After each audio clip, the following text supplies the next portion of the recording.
Ողջույն, սա ինձնից դեպի քեզ փոդքասթի հերթական թողարկումն է, թվով 6-րդ, և այսօրվա թողարկման թեման է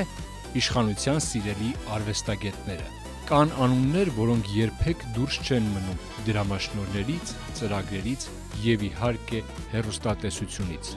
Եվ կա մի հարց, որը Հայաստանում շատ քիչ են բարձրաձայնում. ինչու են նրանք միշտ նույն դեմքերը։ Քավլիցի, սա նախանձի մասին չէ, սա տաղանդի մասին էլ չէ, սա հարմարության մասին է։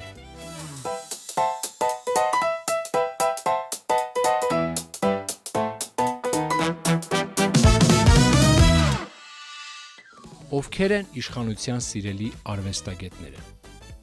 Պարտադիր չէ, որ մենք տեսնենք, որ նրանք գովաբանում են իշխանությանը։ Նրանք պարզապես պետք է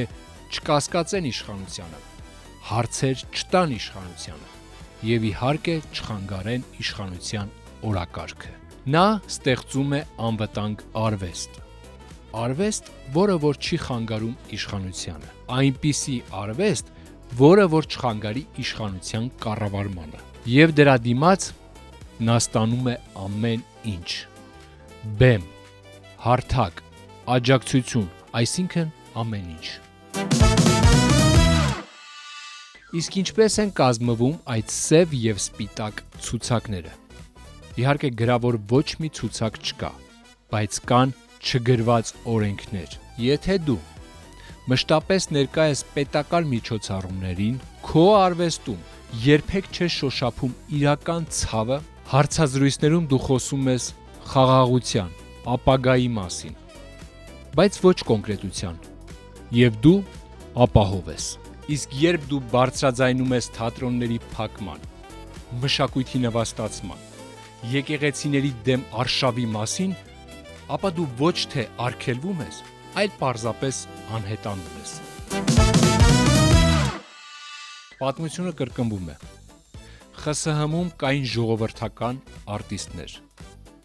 Այո, նրանցից շատերը տաղանդավոր արտիստներ էին, բայց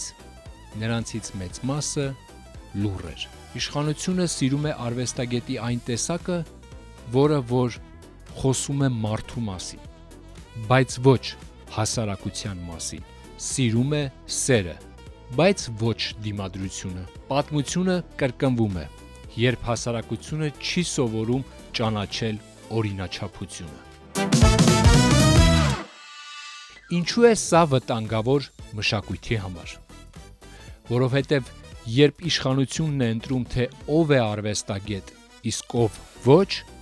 մշակույթը դադարում է լինել ազատ տարածք։ Այն դառնում է ֆիլտրացված արտադրանք։ Եվ ամենավտանգավորն այն է, որ հանդիսատեսը սկսում է մտածել.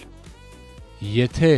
նրան են ցույց տալիս հեռուստատեսությամբ, ուրեմն նա ճիշտ է։ Սա շատ սովորական և իրական մանիպուլյացիա է։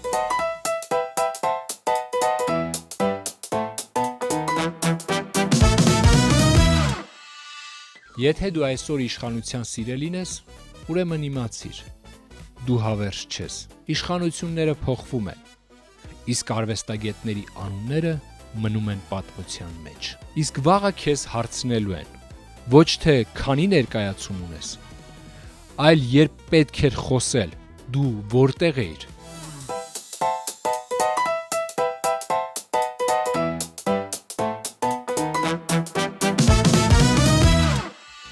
Այս թողարկման մեջ չցանկացա խոսել կոնկրետ մարդկանց մասին,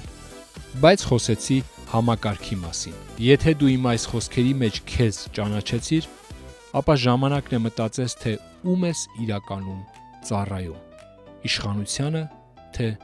ժողովրդին։ Սա էլ ինձնից դեպի քեզ փոդքասթի հերթական 6-րդ թողարկումն էր։ Ավանդույթները չխախտելով, վերջում կխնդրեմ ձեզ բաժանորդագրվել էջին, հավանել և իհարկե կիսվել։ Իսկ հաջորդ թողարկմանը խոսենք ևս մեկ շատ կարևոր թեմայի մասին՝ մշակութային իմիտացիա, երբ ամեն ինչ կա, բայց բովանդակություն չկա։ Կհանդիպենք։